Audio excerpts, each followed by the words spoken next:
2026 সালের জানুয়ারির সর্বশেষ আপডেট অনুযায়ী রোমানিয়ার কাজের ভিসা নিয়ে বেশ কিছু বড় পরিবর্তন ও নতুন সুযোগ তৈরি হয়েছে। যারা বাংলাদেশ থেকে রোমানিয়া যাওয়ার পরিকল্পনা করছেন তাদের জন্য মূল আপডেটগুলো নিচে দেওয়া হলো। 2026 সালের নতুন কোটা 90,000 কর্মী। রোমানিয়া সরকার 2026 সালের জন্য মোট 90,000 বিদেশি কর্মী নন ইইউ নিয়োগের কোটা অনুমোদন করেছে। গত বছরের তুলনায় এই সংখ্যা 10,000 কম হলেও বাংলাদেশের মতো দেশগুলোর জন্য এটি বড় সুযোগ।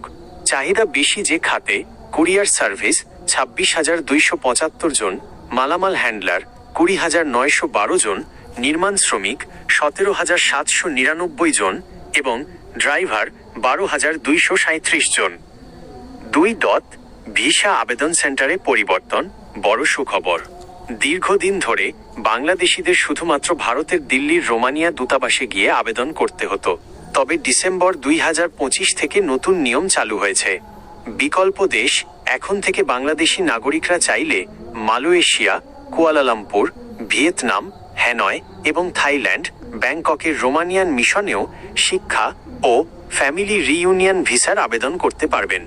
ঢাকার কনসুলার মিশন ঢাকায় রোমানিয়ার একটি স্থায়ী শ্রম কনসুলার মিশন বা অফিস স্থাপনের কাজ দ্রুত গতিতে চলছে, যা চালু হলে দিল্লির ওপর নির্ভরশীলতা অনেক কমে যাবে।